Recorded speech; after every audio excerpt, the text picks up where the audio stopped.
Welcome back to Infidelity Tales Lab. We're incredibly grateful for your support.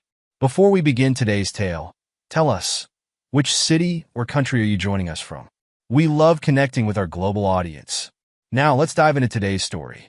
Chapter 1, The Quiet Storm. Staff Sergeant Daniel Danny Hayes sat on Sergeant Ronnie Miller's leather couch, nursing his third beer of the evening. The TV played a football game neither man watched, serving only as background noise to their conversation about the old days. Remember that night in Kandahar? Ronnie leaned forward, his eyes bright with nostalgia. When Thompson thought he saw a snake in his sleeping bag. Poor bastard screamed like a kid, Danny said, his voice deep and controlled. He took another sip of his beer, memories of Afghanistan floating through his mind. The war had shaped him, hardened him into the man he was today. At 38, Danny carried himself with the rigid posture of a career military man. His muscular frame and weathered features spoke of countless missions and endless training sessions. Ronnie chuckled, running a hand through his graying hair. Those were simpler times, weren't they? Just us against the world. Speaking of simpler times, Danny said, placing his beer on the coffee table. Heard about your promotion. Congratulations, brother.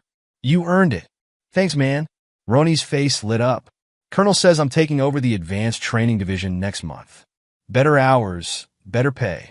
Sarah's already planning what to do with the extra money. Danny nodded, thinking about his own wife, Eleanor.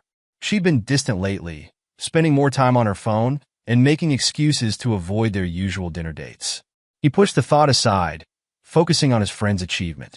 You'll make a hell of an instructor, Danny said. Those recruits won't know what hit them. What about you? Ronnie asked, his expression growing serious.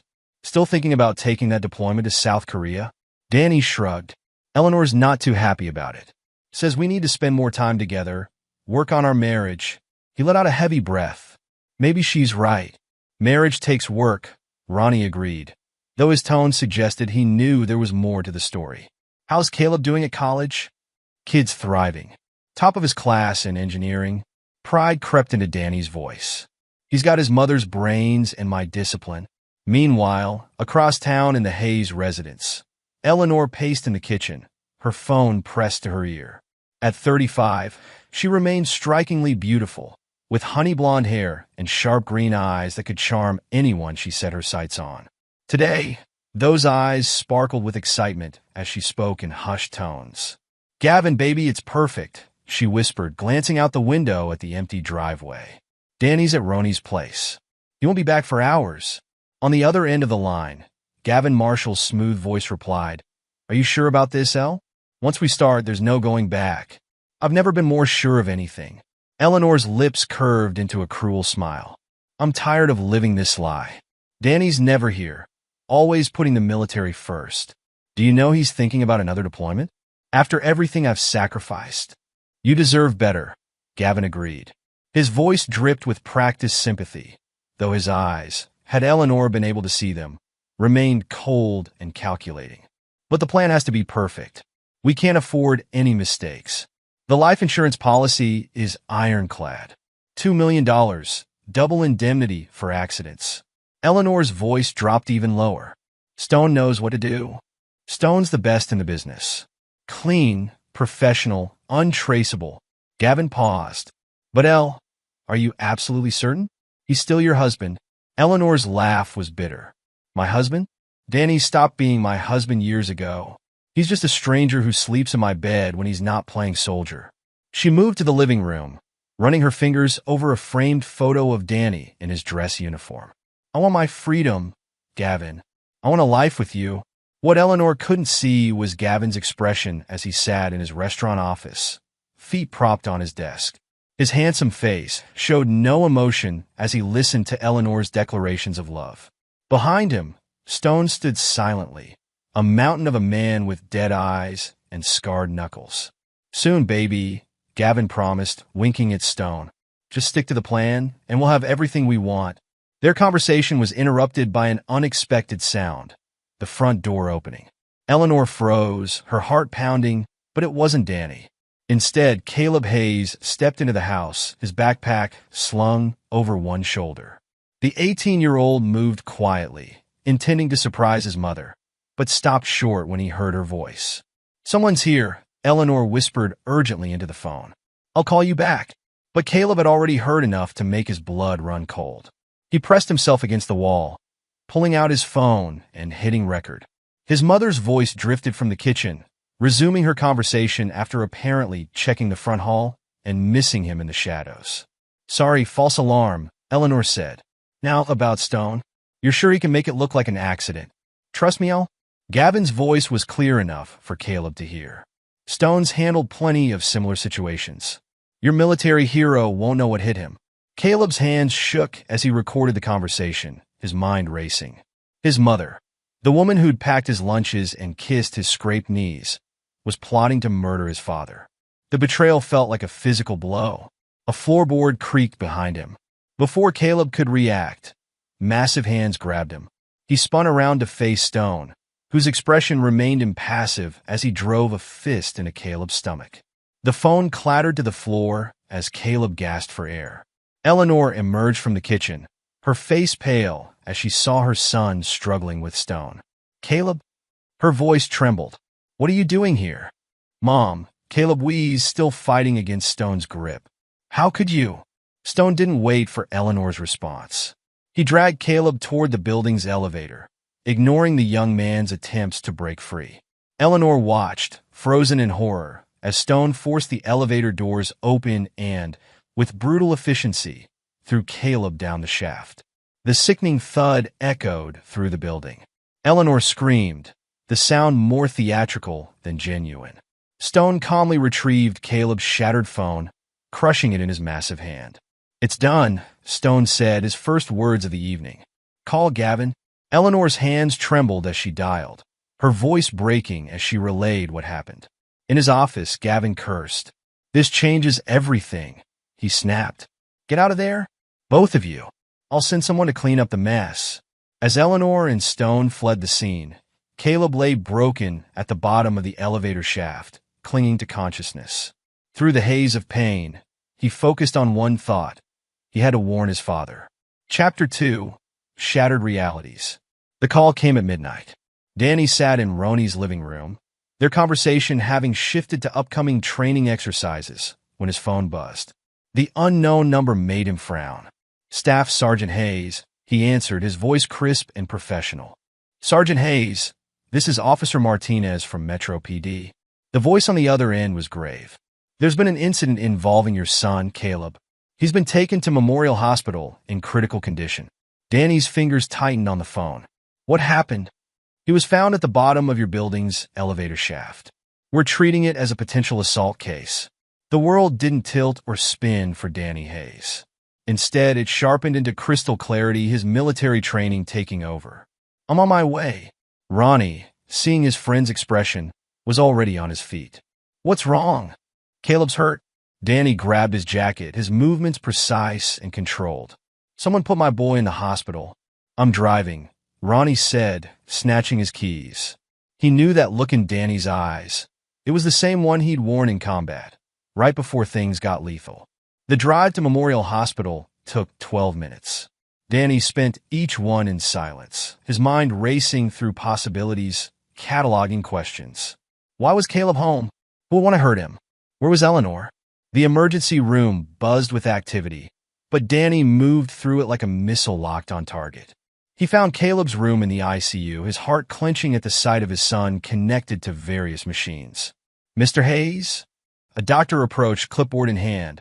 "I'm Dr. Chun. Your son has multiple fractures, internal bleeding, and a concussion. We've stabilized him, but the next 24 hours are crucial." Danny nodded, his expression revealing nothing of the rage building inside him. "Is he conscious?" "In and out. Try not to agitate him." Danny approached the bed, taking Caleb's hand. His son's eyes fluttered open, focusing slowly on his father's face. "Dad," Caleb whispered, his voice barely audible. "Had to warn you. Save your strength, son." "No." Caleb's grip tightened weakly. "Mom, she's planning with Gavin." Danny leaned closer, his voice soft but intense. "Planning what, Caleb?" "Your murder." The words seemed to drain what little energy Caleb had. Heard them, recorded it. Stone caught me. Stones. Gavin's guy. Threw me. Caleb's eyes closed, exhaustion claiming him. Danny straightened, his face a mask of controlled fury. He'd known Eleanor was unhappy, had sensed her growing distant. But this? Planning his murder with her lover? Using some thug to silence their own son? Two police officers entered the room, badges displayed. Sergeant Hayes? I'm Detective Wilson. This is Detective Cooper. We need to ask you some questions. Danny turned to face them, his expression neutral. My son's resting. We understand, but this is a serious matter. There are signs of foul play. I appreciate your concern, Danny said, his tone making it clear he didn't. But right now, my priority is my son's recovery. Detective Wilson pressed on. Sir, we need to know if Caleb had any enemies. Anyone who might want to hurt him. My son's a college student who works part-time at a library. Danny's voice remained steady. He doesn't have enemies? And your wife? We haven't been able to reach her. I was at a friend's house. I don't know where Eleanor is. The lie came easily. Danny had no intention of sharing what Caleb had told him. This wasn't a matter for the police anymore. The detectives exchanged glances, clearly unsatisfied with Danny's responses. We'll need to take a formal statement. Tomorrow, Danny said firmly. I'm not leaving my son tonight. After the police left, Danny pulled out his phone. He had calls to make, favors to call in. Eleanor, Gavin, and this Stone character had no idea what they'd unleashed. Danny Hayes hadn't survived 3 combat tours by being weak or forgiving. He dialed a number from memory. Jake, it's Hayes. Remember that debt you owe me from Fallujah? I'm calling it in.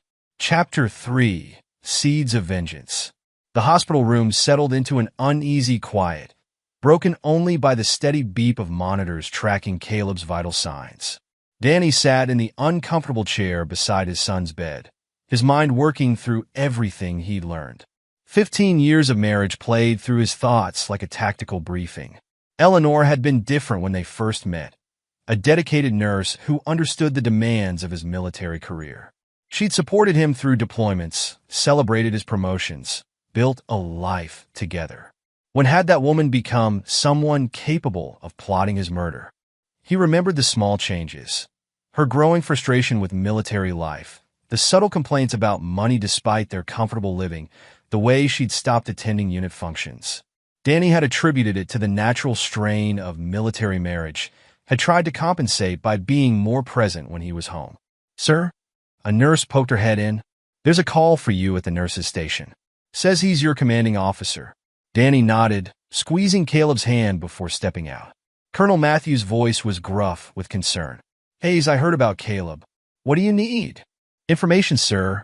Danny's voice was cold. I need everything you can find on a local restaurant owner named Gavin and his associate, Stone. Off the books. A pause. This related to what happened to your boy. Yes, sir. Give me an hour. The colonel hung up without another word. Danny returned to Caleb's room, pulling out his laptop. While he waited for Matthew's information, he began his own investigation. Social media revealed plenty about Gavin Marshall, owner of the Blue Room, one of the city's trendiest restaurants. Photos showed a man in his early 40s, expensively dressed, surrounded by admiring patrons. Danny's phone buzzed with a text from Matthews containing several encrypted files. The information painted an interesting picture. Gavin Marshall was swimming in gambling debts, using his restaurant to launder money for local criminals. His enforcer, Marcus Stone Sullivan, had a record of assault charges that mysteriously disappeared before trial. A soft knock interrupted his research. Ronnie stood in the doorway, his face grim. Got your message. What's the plan? Eleanor's planning to have me killed, Danny said without preamble. She's working with a local criminal named Gavin Marshall. Their enforcer threw Caleb down an elevator shaft to keep him quiet. Ronnie's eyes widened, then narrowed dangerously. What do you need? Surveillance equipment. Weapons. Clean phones. Danny's voice was matter-of-fact. And your help tracking them down before they realize Caleb survived. You're going to kill them? No. Danny's smile was terrible to behold. Death would be too quick. I'm going to destroy them completely. Take everything they value, piece by piece, until they wish they were dead. Ronnie nodded slowly. I'll make some calls. But Danny, this has to be handled carefully. One wrong move. I know. Danny looked at his son's battered face. But they crossed the line when they hurt my boy. There's no going back now. While Danny plotted his revenge, Eleanor paced in Gavin's office above the blue room. We have to leave town. Danny will figure it out. Calm down, Gavin snapped, pouring himself a drink. Stone handled it. Handled it? Eleanor's laugh was hysterical. He threw my son down an elevator shaft. This wasn't part of the plan. Plans change. Gavin's charming mask slipped, revealing something cold beneath. Your son was recording us. What did you expect Stone to do? Ask him nicely to keep quiet? Stone stood silently by the door, his massive frame blocking the exit. Eleanor looked between them, suddenly aware of how alone she was. Danny will kill us, she whispered. You don't know him like I do. When he finds out. If he finds out, Gavin corrected. And by then, we'll be long gone. The insurance policy pays double for accidents, remember? Eleanor sank into a chair, her perfectly manicured hands shaking. I just wanted to be free. To be with you. Gavin didn't respond, just sipped his drink and stared out the window. He had no intention of staying with Eleanor. She was just a means to an end, a way to pay off his debts and start fresh. But she didn't need to know that yet. Back at the hospital, Danny received another call, this one from Jake Martinez, his former surveillance expert. Found them, boss, Jake reported. They're holed up at the blue room. Wanting to keep eyes on? Yes. Danny stood, stretching his cramped muscles. Let me know if they move. And Jake? Thank you. No thanks needed. Nobody hurts family. Danny touched Caleb's forehead gently. I'll be back soon, son. Rest easy. Dad's going to take care of everything. He met Ronnie in the hospital parking lot. His friend handed him a duffel bag. Burner phones, surveillance gear, and a few other things you might need, Ronnie said quietly. The guns are clean, untraceable. Danny nodded, taking the bag. I need you to stay with Caleb. Don't let anyone but the medical staff near him. What about Eleanor, if she shows up? Especially not Eleanor. Danny's voice turned to steel. Call me immediately if she tries. As Danny drove toward the blue room, his phone rang. Eleanor's name flashed on the screen. He answered, keeping his voice neutral. Danny. Eleanor's voice trembled. I just heard about Caleb. Is he okay? Where were you, Eleanor? I was out shopping. Danny, please, what happened to our son? Danny's grip tightened on the steering wheel. Someone threw him down an elevator shaft. Someone named Stone. Ring any bells? The silence on the other end was deafening. When Eleanor spoke again, her voice was different, calculated. Danny, I don't know what you're talking about. You're not making sense. You must be in shock. We're done, Eleanor. Don't come home. Don't try to see Caleb. Your things will be packed and sent wherever you want them. Danny, wait. Let me explain. He hung up, turning off his phone. The time for talking was over. At the blue room, Eleanor stared at her phone in panic. He knows. Oh God, he knows. Impossible, Gavin snapped, but his face had lost some color. Stone, are you sure the kid didn't say anything before? Stone shook his head silently. We need to leave now, Eleanor insisted. You don't understand what Danny's capable of. In Afghanistan, Shut up. Gavin slammed his glass down. No one's going anywhere. If we run, we look guilty. We stick to the plan. Stone will handle Hayes, just like he handled the kid. Eleanor looked at Stone's impassive face and shuddered. She'd wanted freedom, wanted excitement with Gavin. But now she felt trapped between two dangerous men. One she'd betrayed, and one she was beginning to fear she never really knew.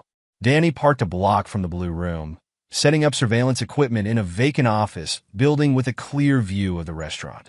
Through high-powered lenses, he watched Eleanor pacing in Gavin's office, watched Gavin drinking and making angry phone calls, watched Stone standing guard like a statue. His phone buzzed with a text from Jake. Got the building plans you requested. Sending now. Danny studied the blueprints of the blue room, memorizing exits, electrical panels, gas lines. His training kicked in automatically. Identify vulnerabilities, plan contingencies, control the battlefield. Another text from Jake.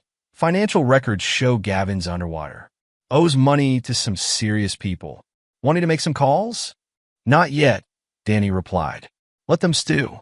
He watched through the lens as Eleanor and Gavin argued, their gestures becoming more animated. Stone moved between them, separating them with his bulk. The scene confirmed what Danny had already suspected. Their alliance was fragile, built on lies and desperation. His phone buzzed again, this time from Ronnie. Caleb's awake. Doctors say he's stabilizing. He's asking for you. Danny packed up his equipment. He had what he needed for now, confirmation of their location, their patterns, their dynamics. The rest could wait. His son needed him.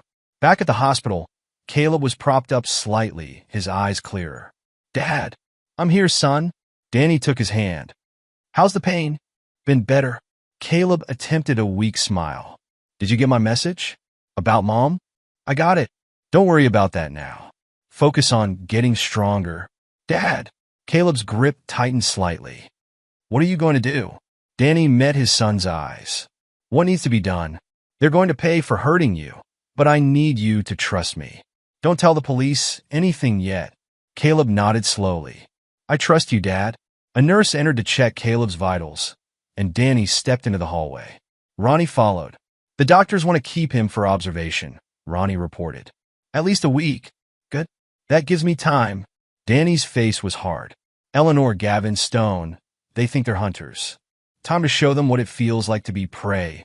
As night fell over the city, 3 people sat in a restaurant office, unaware they were already caught in a web of their own making. And in a hospital room, a father watched over his son, his mind calculating, planning, preparing for the retribution to come. The foundation of deceit had been laid, and now the real hunt would begin. Chapter 4. The Shadow Stalker.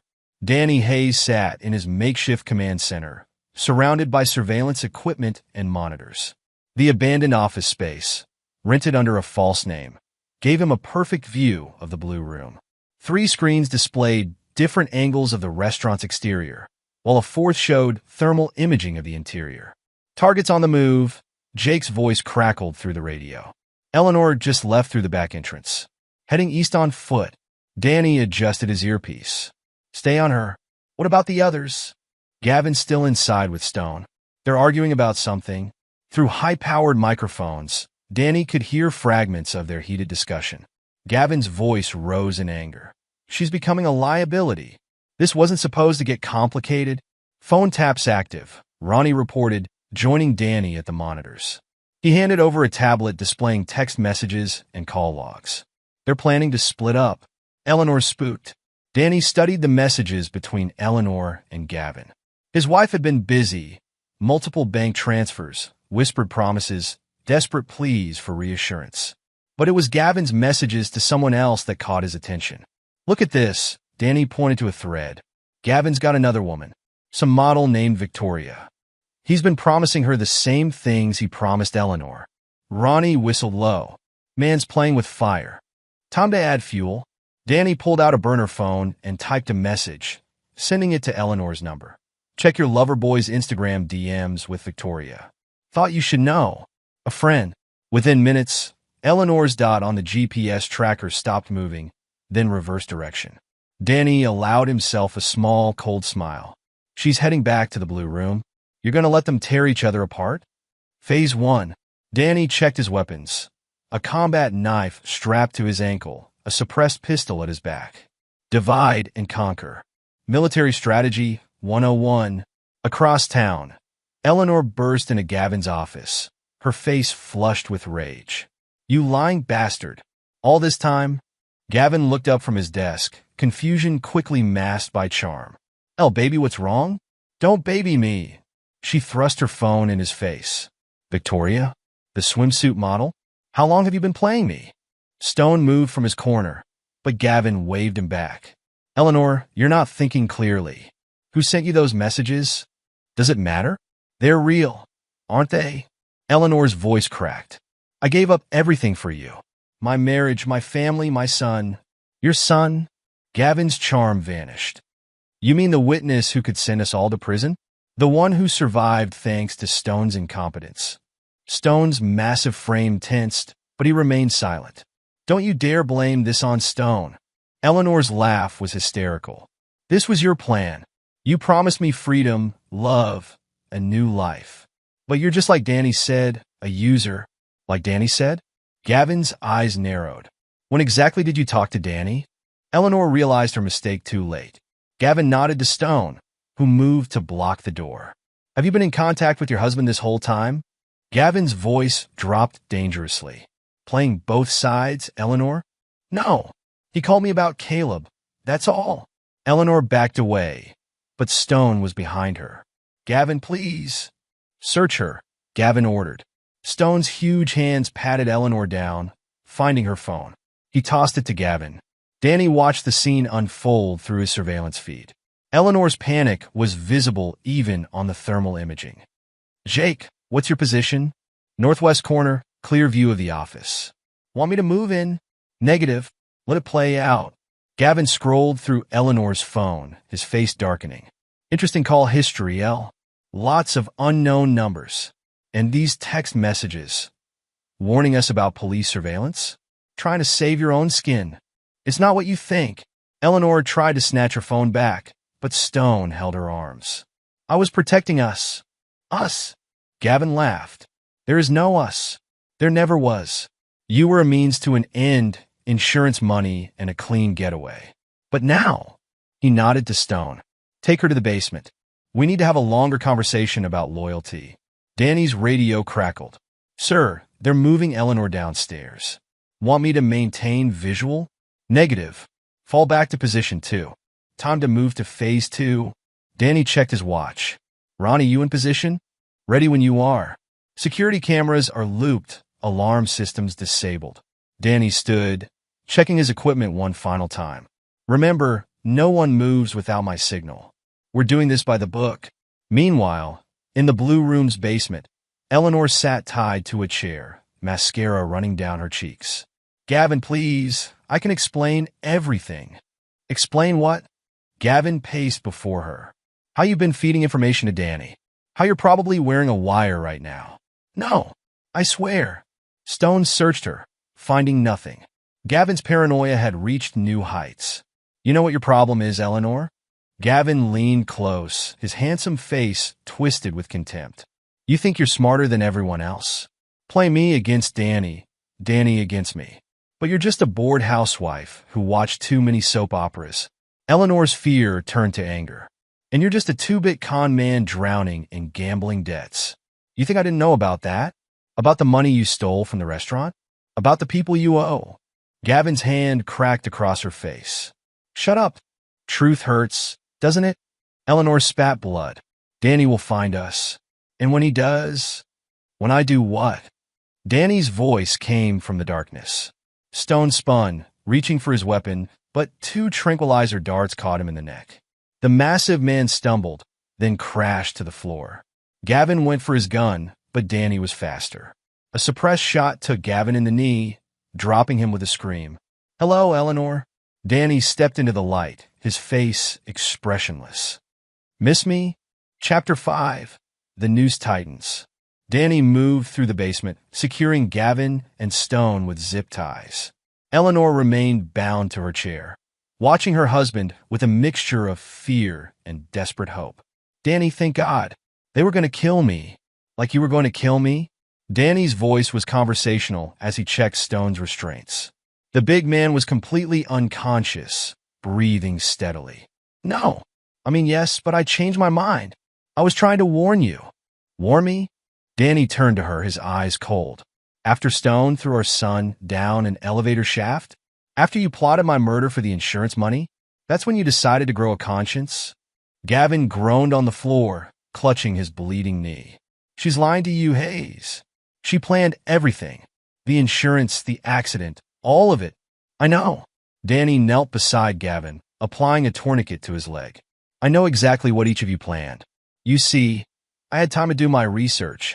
He pulled out a phone, playing a recording. Eleanor's voice, sweet and seductive, discussing murder methods with Gavin. Then another recording.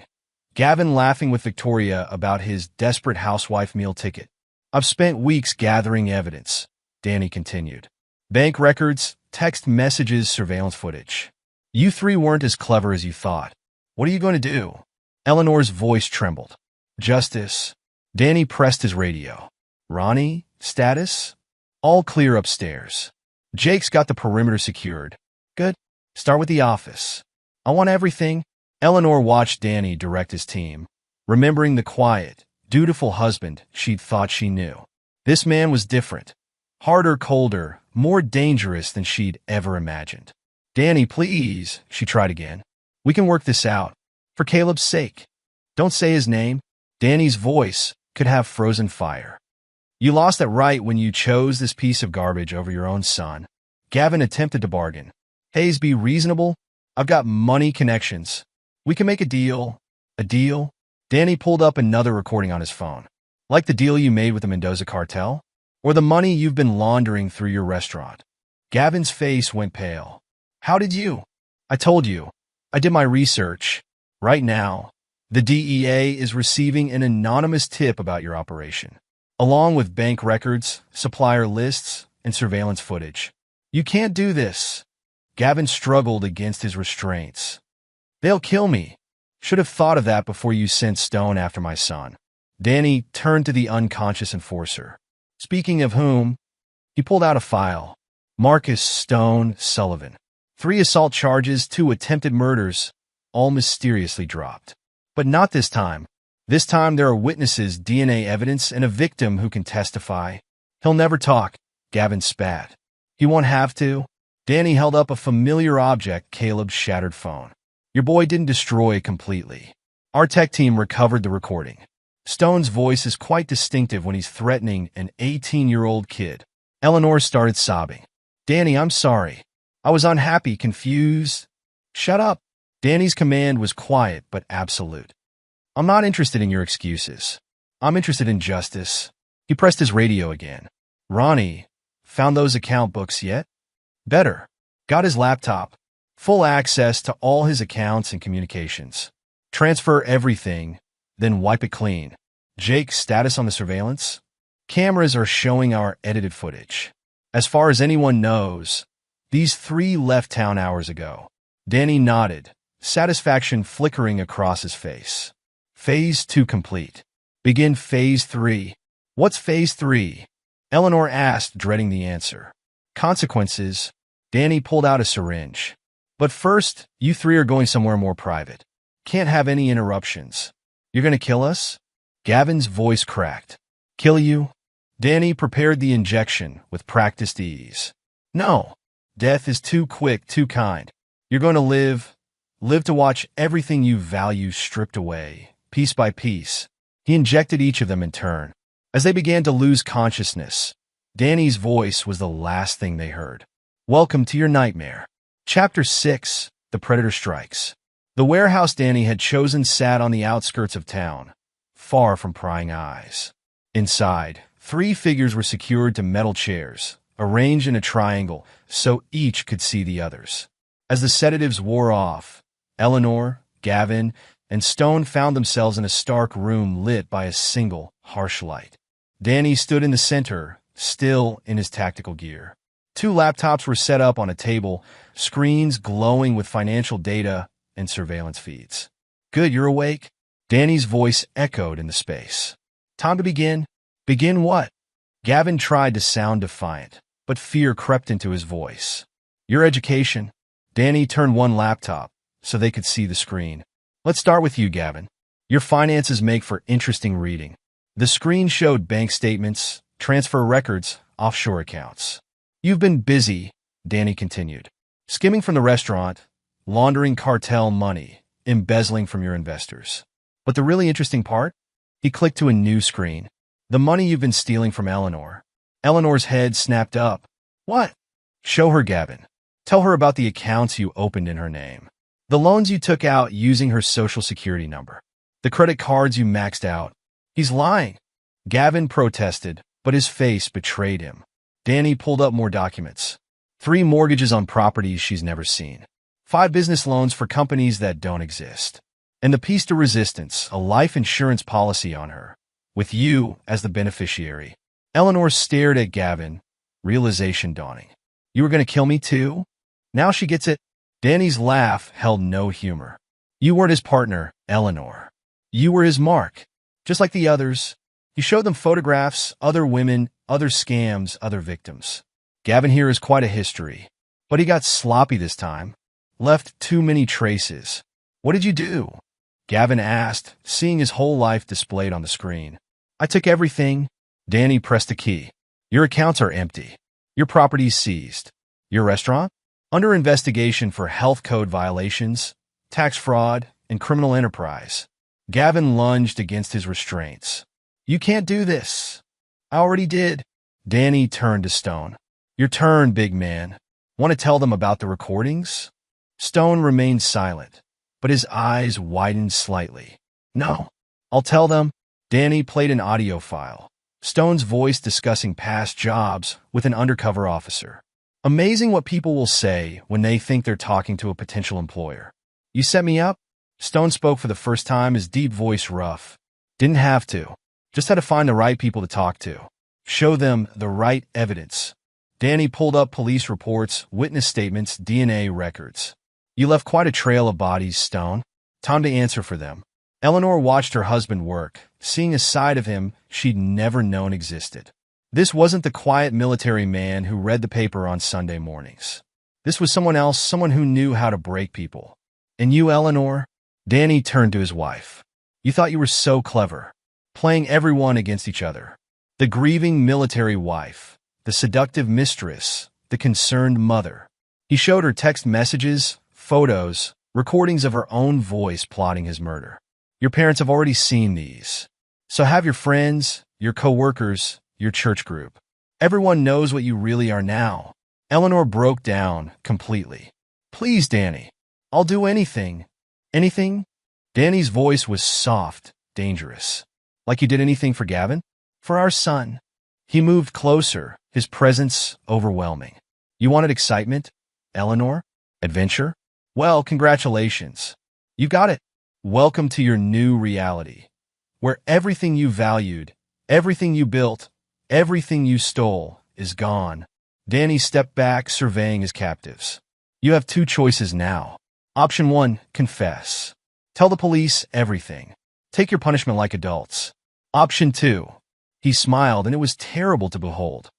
I continued dismantling your lives, piece by piece, day by day, until there's nothing left but the truth. You're insane, Gavin whispered. No. Danny's voice was calm. I'm a father protecting his son. I'm a soldier delivering justice. I'm the consequence of your actions. He turned to leave, pausing at the door. Think about your choices. I'll be back in an hour. Oh, and don't bother trying to escape. The room is monitored, and my friends outside are very good at their jobs. The door closed, leaving the three conspirators alone with their fears and the weight of their decisions. They looked at each other, former allies now turned enemies, each wondering who would break first. Danny stood outside, listening to their accusations and recriminations through his earpiece. Phase 3 was complete. Now he just had to wait for them to destroy each other. Chapter 7. The Price of Betrayal. The warehouse stood silent as police vehicles surrounded it, red and blue lights painting the walls. Detective Wilson approached the entrance, gun drawn, followed by his team. The anonymous tip had been specific, 3 suspects inside, all restrained. They found Eleanor, Gavin, and Stone exactly as described. Each bore signs of interrogation, not brutal enough to be illegal, but precise enough to break them. Stone's massive frame slumped in his chair, his usual stoic demeanor shattered. Gavin nursed his wounded knee, mumbling incoherently about bank accounts and lost millions. Eleanor sat rigid, mascara streaked down her face, repeating, he knew everything over and over.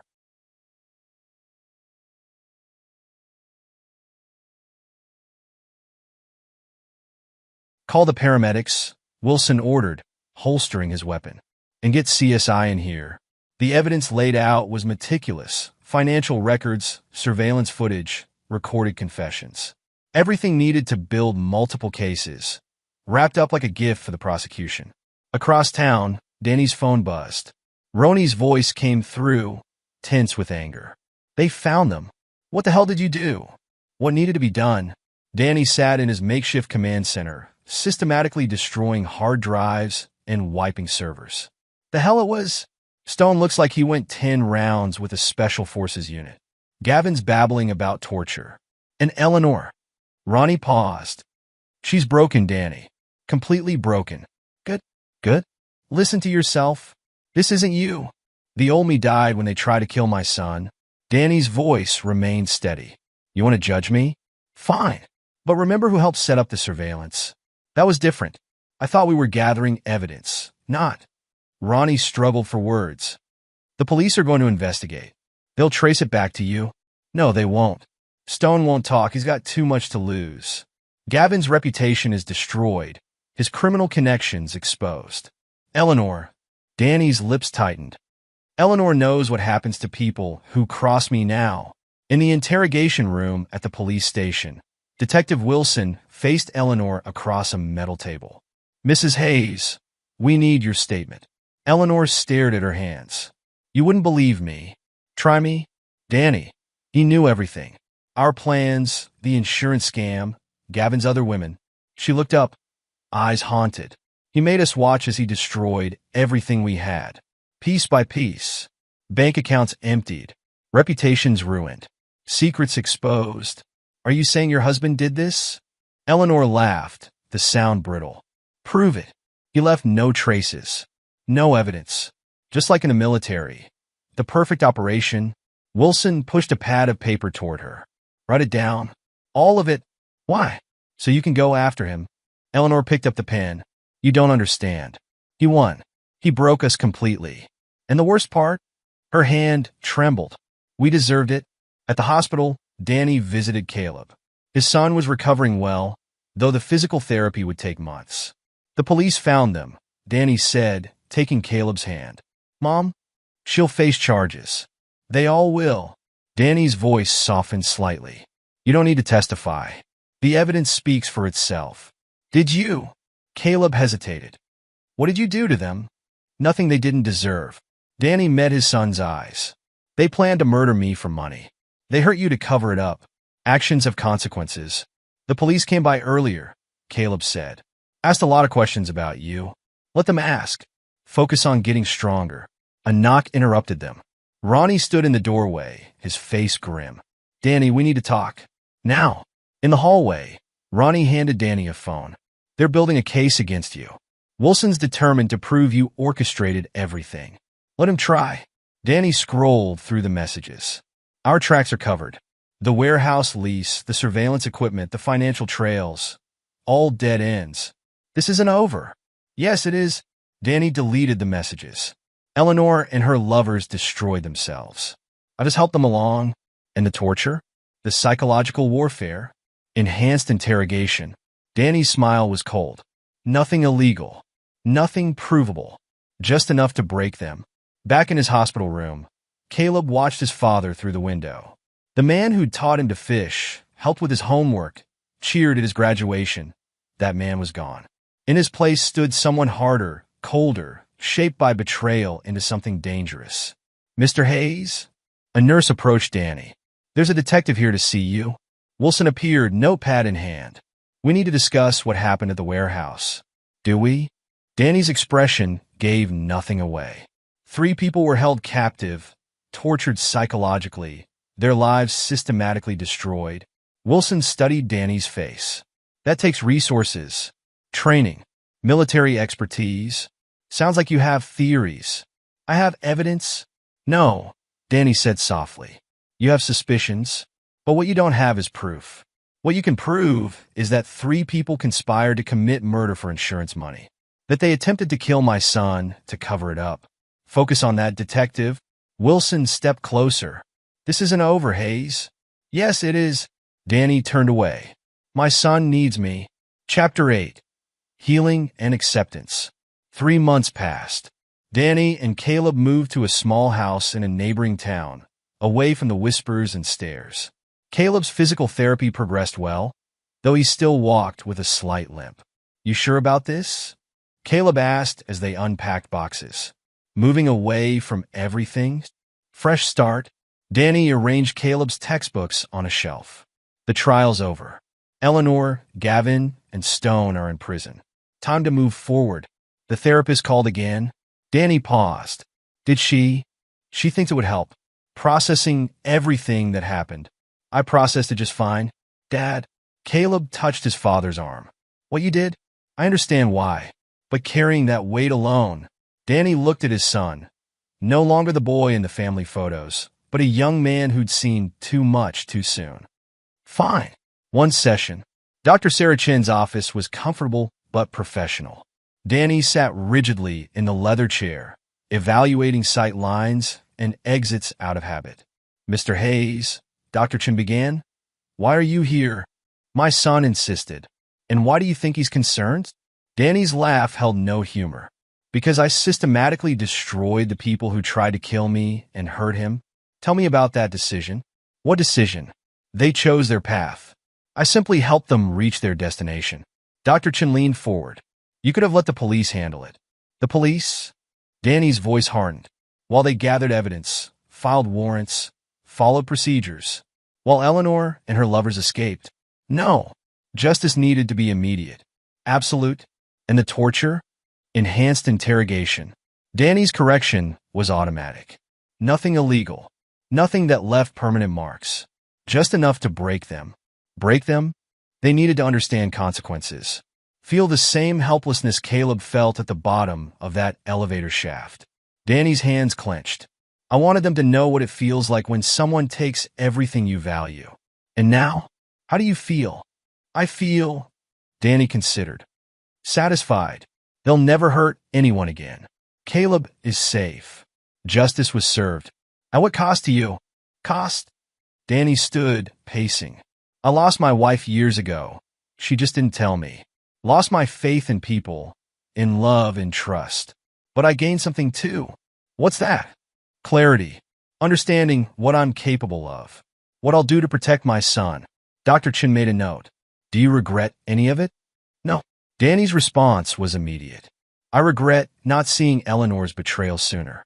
Not protecting Caleb better. But what I did to them. They earned every moment. The session continued, Dr. Chin probing Danny's experiences, his military background, his transformation from husband to avenger. Danny answered honestly, but selectively, revealing enough to satisfy Caleb's concerns without exposing his deeper methods. At home, Caleb waited on the porch. How was it? Enlightening. Danny sat beside him. She thinks I need to process my trauma. Don't we all? Danny looked at his son, stronger now but changed. The innocence was gone, replaced by something harder, more knowing. Like father, like son. We process in our own ways, Danny said. Some people need words. Others need action. And revenge? Justice, Danny corrected. Revenge is emotional. Justice is rational.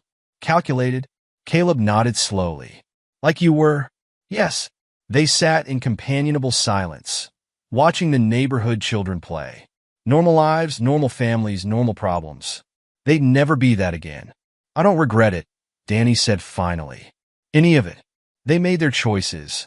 I know. Caleb's voice was quiet. Sometimes I hear Mom's voice in my dreams. Planning your murder. Then Stone's hands grabbing me. Danny's arm went around his son's shoulders. They can't hurt us anymore. All three will die in prison. Because of what you did. Because of what they did. Danny's correction was gentle but firm. I just ensured they face consequences. Chapter 9. The Dawn of a New Day. Years passed. Caleb graduated college with honors, his engineering degree opening doors across the country. Danny lived quietly, working as a private security consultant. They spoke weekly, sharing their lives while carefully avoiding certain topics. Then the call came. Eleanor, found dead in her prison cell. She took her own life, the officials said. No note, no explanation needed. Danny and Caleb stood at the grave, watching the simple service. No mourners came. Eleanor's betrayal had destroyed all her relationships. Even her parents had disowned her. You okay? Caleb asked. Yes. Danny's voice held no emotion. She made her choices. Do you think she really killed herself? Danny didn't answer.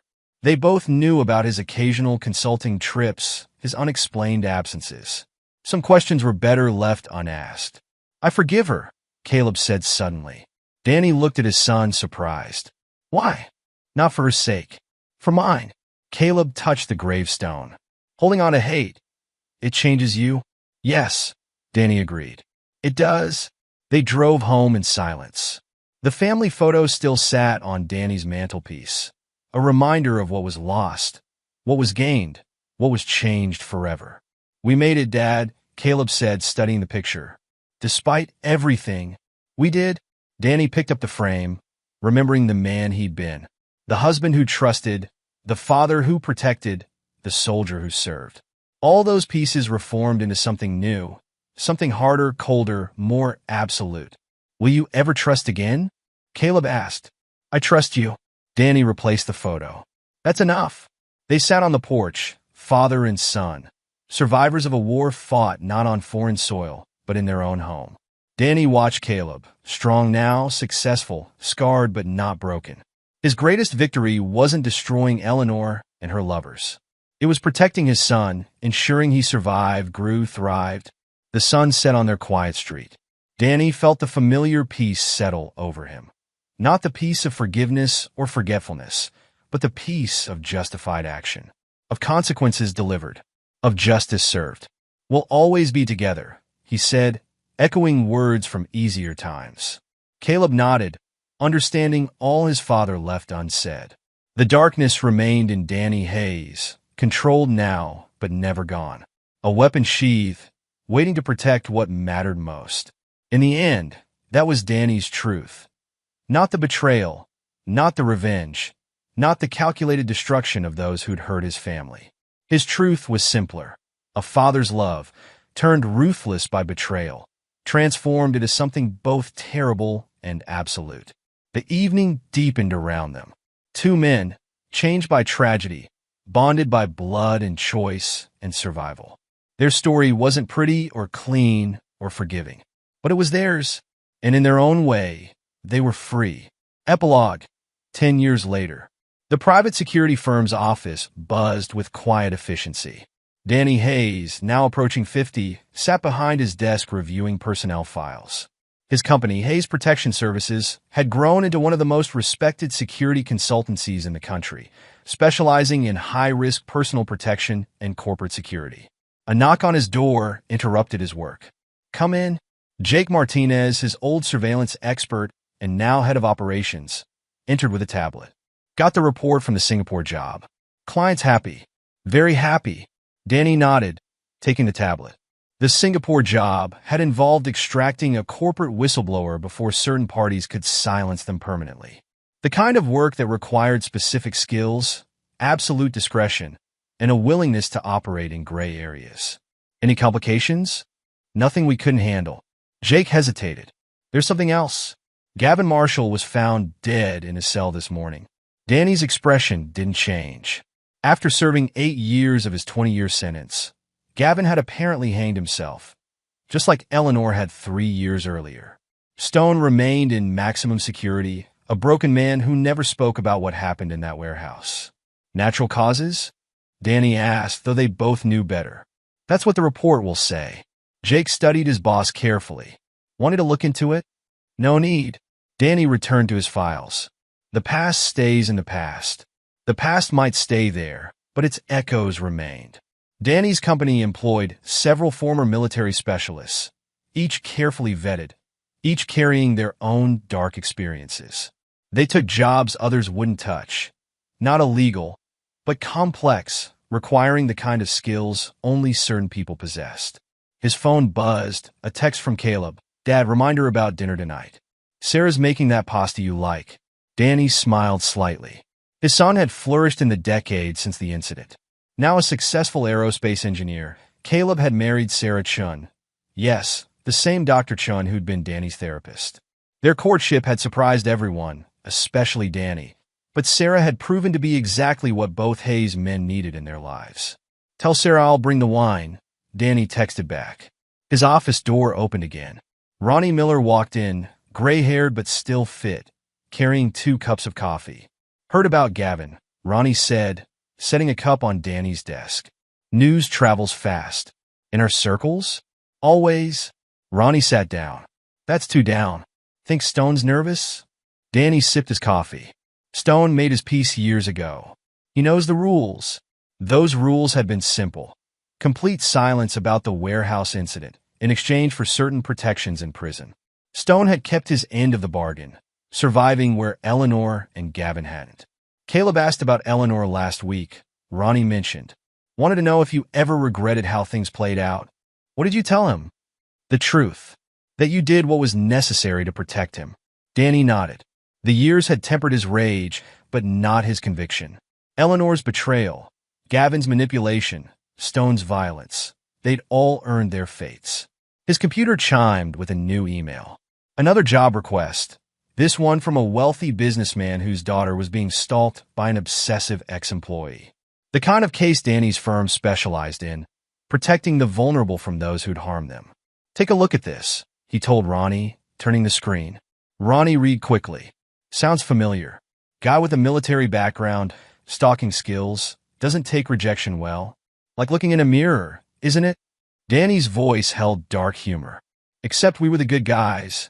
Were we? Ronnie raised an eyebrow. You tortured 3 people, destroyed their lives, and possibly arranged their deaths years later. I delivered justice. There's a difference. Is there? Danny leaned back, considering.